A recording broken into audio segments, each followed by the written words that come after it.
Some really great news for SSI beneficiaries and the plan to increase benefits for nearly 8 million SSI recipients. Let's get into it and discuss the latest updates and a very good endorsement of this plan. I'm excited to share this with you. Let's get into it right away. Welcome, everyone. Thank you so much for joining me. All right, let's get into it right away. So over the last few months here, we've been talking about this SSI Restoration Act, where these 18 Democratic senators are working on the plan where they want to raise SSI benefits up to 100% of the federal poverty line, along with some other really good provisions within this plan, since SSI hasn't been reformed literally in decades. So this plan is certainly under review, and they want to reform this program because it needs some serious updating. And I'm guessing all of you who receive SSI probably agree with the plan, and you probably recognize that this plan certainly needs to undergo some major work to it, right? All right, so I have a few really good updates. In fact, I have an article for you that we're going to come in and we're going to read to you here in just a minute, as this is some really good stuff as well. But I'm excited and I want to share with you this endorsement because this is actually really, really good. And then we'll get into more powerful information on this plan. So, President Biden, yes, President Biden himself was out and he endorsed the SSI Restoration Act, and he said that he wants it to be included in the next stimulus package, as in the reconciliation bill. Wow, I mean, that right there is powerful. Here's the thing why.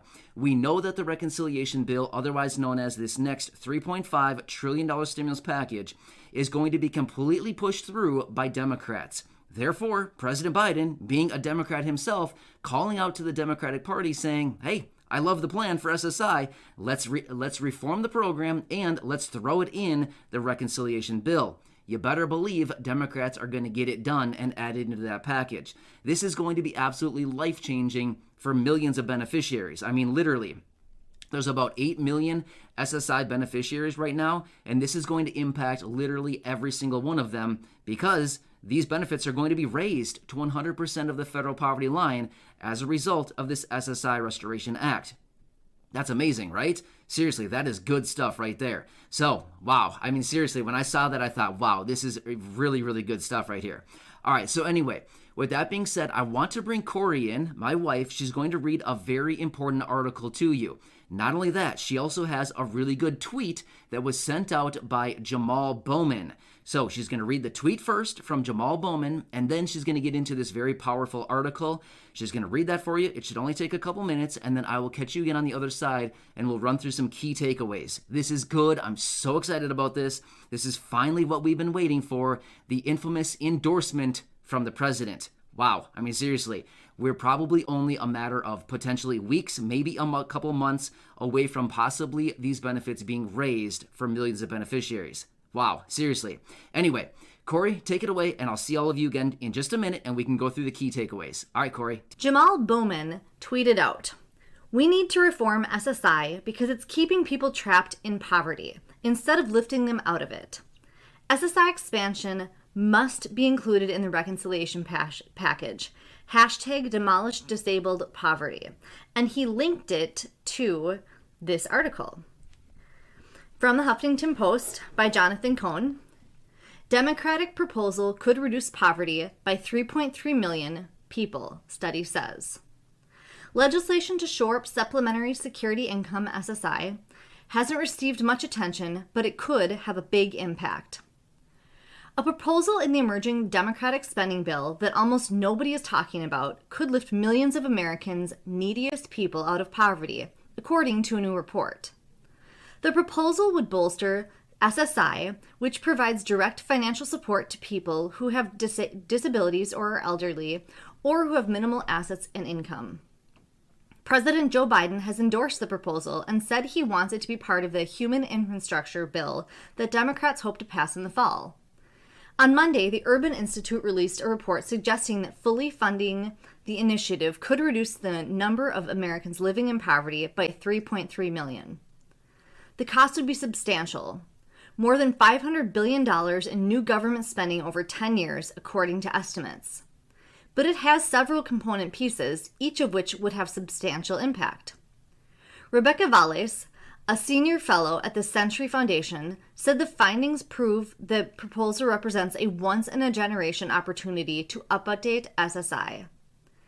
Enacting President Biden's SSI commitments would go a long way towards fulfilling its pledge that seniors and disabled people should never have to live in poverty in America, Vallis said.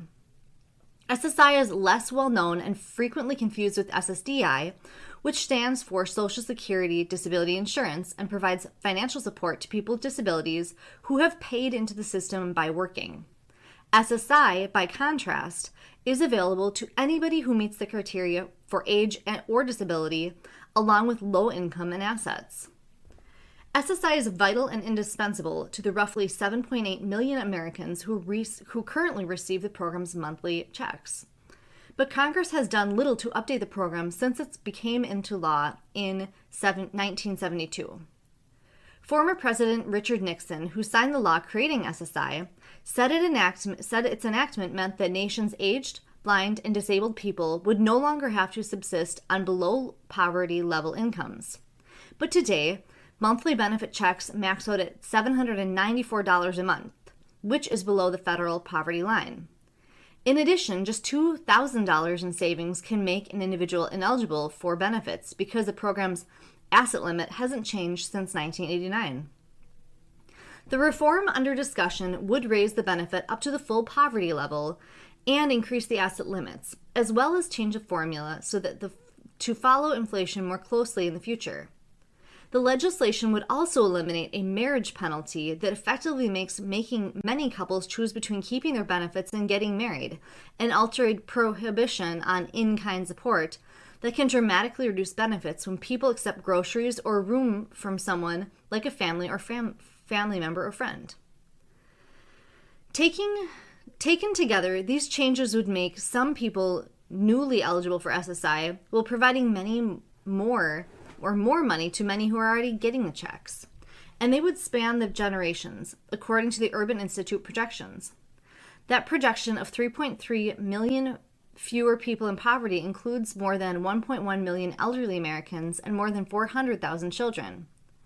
The report also notes that the changes would be highly targeted to a population experiencing serious economic hardship, including children and adults who are blind or have severe disabilities that prevent them from working. The popular idea, a political challenge. Improving SSI is a popular according to polling and has been a longtime cause for veteran lawmakers. It's also received support from newly elected Democrats like Representative Jamal Bowman of New York. Outside supporters include advocates for the poor and people with disabilities, as well as labor unions. But while the SSI proposal doesn't face stiff opposition, it is competing for resources along a bunch of other popular provisions that Democrats want to pass. And that includes provisions similarly designed to address poverty and helping elderly and people with disabilities. Just how much money is available for all of these programs, and by extension, any changes to SSI, will depend ultimately on the overall size of the spending package. A budget resolution that Democrats passed last month created room for an agenda that leaders said would authorize about $3.5 trillion over 10 years. Last week, Senator Joe Mnuchin said that was too much money and he would not vote for such a bill, citing fears of inflation and expanding government too much. But $3.5 trillion is already way down from the more than $6 trillion that Senator Bernie Sanders and his allies had originally said they wanted to spend, because they said it was necessary to meeting the people's needs. Funding the SSI legislation would probably require about $510 billion in new spending, according to estimates from the SSA. But some of the individual reforms, such as raising the asset limits, would cost a tiny fraction of that. Rising the asset limits, for example, would likely cost just $8 billion over 10 years. Advocates are hoping for more, especially given the extent to which the people who count on SSI are among those with low incomes and age or disability status have made them especially vulnerable to the worst effects. The only thing more shameful than how long SSI and its beneficiaries have already been forgotten, Vallis said, will be to leave them behind again now, on the heels that hits these groups harder than pretty much everyone else, will spring the largest influx of new entrants into the disability community in modern history. Raising the assets limits, for example, would likely cost just $8 billion over 10 years. All right, so there it is. As you can see, a really good tweet from Jamal Bowman, followed up by that very powerful article. As you noticed right there near the beginning of the article, it went in to say that President Biden has endorsed this program to be included into the next stimulus package. That's amazing, seriously, because they want to get this stimulus package passed within a matter of just a few weeks from now. So, I mean, literally, we could be right on the cusp of some major benefit changes for literally about 8 million SSI beneficiaries. This is absolutely incredible, right? So as you can see right there as well, the SSI program sends out benefits to nearly 8 million people, and just by this one simple change, according to the Urban Institute right there in the article, they said that this would lift about 3.3 million beneficiaries or people out of poverty alone this year. Once again, they continued on to say that this would fulfill the president's mission of making sure that no older adults or people with disabilities live in poverty in America.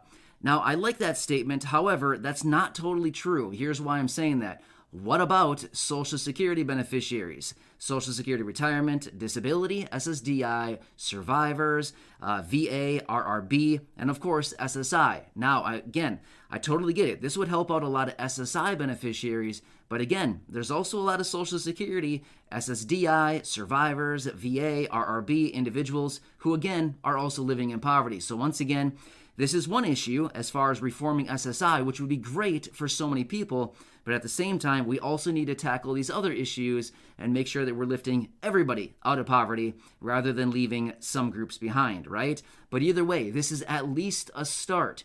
In fact, in some instances, you may just be able to, based on your income and your resource limits, you may just be able to start drawing on Social Security and SSI simultaneously, which they call concurrent claims. We've talked about this in other videos. But if they actually do raise SSI benefits to 100% of the federal poverty line, which looks like exactly what they're going to be doing as a result of this plan, and soon it looks like, then you potentially could start claiming both benefits based on your situation if your income is low enough and if your resources are low enough. But as we know, with the changes of this SSI Restoration Act, they want to raise the resource limits to $10,000 as an individual or $20,000 as a married couple, and they want to reduce the marriage penalty. So, I mean, seriously, there might be opening some doors here for other beneficiaries as well. Either way, this is a really good start. One last key takeaway. As you notice right there in the article, basically they said this program has not undergone any major changes since basically 1989, or major changes since 1972 when this program was incepted. So yeah, as you can see, a very long time, right? Either way, this is a major step forward, the endorsement from the president, and of course, they want it in the stimulus package, which we are so close to passing. Whoa, good stuff, right? Thank you so much for watching this. I truly appreciate it. Thank you so much for your support. I really do appreciate it, and I will see you again later in the next video.